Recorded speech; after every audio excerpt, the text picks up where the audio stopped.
ડભોઈ તાલુકાના Chandod police station હદ વિસ્તારમાં આવેલ નાગડોળ ગામે વર્ષ 2018માં ગામની ભાગોળે નટનો કાર્યક્રમ હોય ત્યાં ગામના હેમરાજભાઈ માંગરોલ અને આશિક તડવી વચ્ચે બોલાચાલી થઈ હતી, જે સંદર્ભે ભોગ બનનાર કમલેશભાઈ દ્વારા ઝઘડો ના કરવા ટોકતા તેનું ઉપરાળું લઈ ગામના લક્ષ્મણભાઈ કામાભાઈ તડવીનો પુત્ર પિયુષ લક્ષણભાઈ તડવી દ્વારા ફરિયાદી કમલેશભાઈને ધાર્યું લઈને માથાના ભાગે ઈજા પહોંચાડી હતી।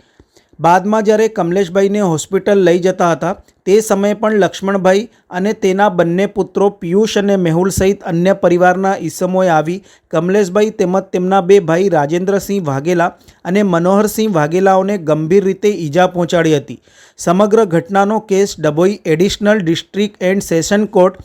જજ એચ.જી. વાઘેલા નાઓ સમક્ષ ચાલી જતા જજ એચ.જી. વાઘેલા નાઓ દ્વારા આરોપી લક્ષ્મણભાઈ કામાઈભાઈ તડવીને હત્યાનો પ્રયાસ કરવા સંદર્ભે 5 વર્ષની સજા તેમજ 25,000 દંડ, પિયુષ લક્ષ્મણભાઈ તડવીને મારક હથિયાર વડે ઈજા પહોંચાડવા સંબંધે 3.5 વર્ષની સજા અને 85નો દંડ તેમજ મેહુલ લક્ષ્મણભાઈ તડવીને વાહનને નુકસાન પહોંચાડવા સંબંધે 1 વર્ષની સજા અને 500 રૂપિયાનો દંડ, આમ કુલ 35,000 દંડ અને સજાનો મહત્વપૂર્ણ હુકમ કરેલ છે। જ્યારે ફરિયાદી કમલેશભાઈ જસવંતસિંહ વાઘેલા સામે પણ આરોપીઓ દ્વારા ક્રોસ ફરિયાદ નોંધાવેલ, જે કેસ પણ ચાલી જતા કમલેશભાઈ અને તેમના બંને ભાઈઓને કોર્ટે નિર્દોષ છોડી મૂકવા હુકમ કર્યો હતો। સમગ્ર કેસ બાદમાં સજાના હુકમ બાદ આરોપીઓ દ્વારા હાઈકોર્ટમાં જામીન મેળવવા અપીલ કરશે। સને 2018ની સાલમાં ડભોઈ તાલુકાના નાગડોળ ગામે રાત્રિના નટના પ્રોગ્રામમાં હેમરાજસિંહ માંગરોલા તેમજ આશિક તડવી નાઓ બોલાચાલી કરતા હોય ગામના કમલેશસિંહ જસવંતસિંહ વાઘેલા નાઓએ તેઓને ઠપકો આપતા તેઓનું ઉપરાણું લઈને લક્ષ્મણભાઈ કાભાઈભાઈ તડવી તેમજ તેઓનો દીકરો પિયુષ ત્યાં આવેલા અને પિયુષભાઈએ તેઓના હાથમાંનું ધાર્યું કમલેશસિંહને માથામાં મારી દીધેલ તેમજ લક્ષ્મણસિંહે ગાળો આપેલ અને કમલેશસિંહ જસવંતસિંહ વાઘેલા નાઓને ઇકો ગાડીમાં તેઓના બંને ભાઈઓ સારવાર માટે લઈ જતા હતા તે સમયે લક્ષ્મણભાઈ કાભાઈભાઈ તડવી તેઓના બંને દીકરા તેમજ ઘરના ઈસમોએ મારક હથિયારો સાથે હુમલો કરેલો, જેમાં લક્ષ્મણભાઈ નાઓએ તેઓના હાથમાંનું ધાર્યું, રાજેન્દ્રસિંહ તેમજ મનોહરસિંહ નાઓને માથાના ભાગે મારી ઈજાઓ કરેલી તેમજ કમલેશસિંહ તેમજ રાજેન્દ્રસિંહ તથા મનોહરસિંહ નાઓને ગાળો આપેલી તેમજ પિયુષભાઈ નાઓએ રાજેન્દ્રસિંહ તેમજ મનોહરસિંહ નાઓને કુવાડીની મુંદરો મારી ઈજાઓ કરેલી તેમજ મેહુલભાઈ નાઓએ ઇકો ગાડીનો કાચ તોડી નાખેલો અને તે સંબંધેની ફરિયાદવાળો કેસ મહેરબાન ડભોઈના એડિશનલ ડિસ્ટ્રિક્ટ એન્ડ સેશન જજ શ્રી એચ.જી. વાઘેલા સાહેબની કોર્ટમાં ચાલી જતા આરોપી લક્ષ્મણ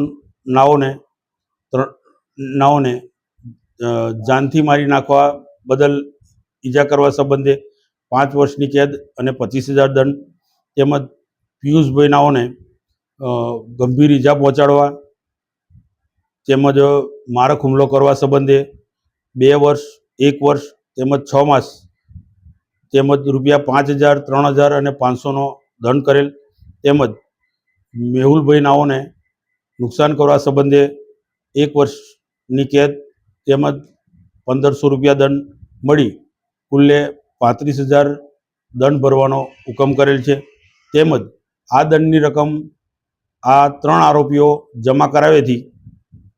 ઈજા પામનાર મનોહરસિંહ તેમજ રાજેન્દ્રસિંહ નાઓને 12,000 ચૂકવવાનો પણ નામદાર કોર્ટે હુકમ કરેલ છે। તેમજ લક્ષ્મણસિંહ નાઓએ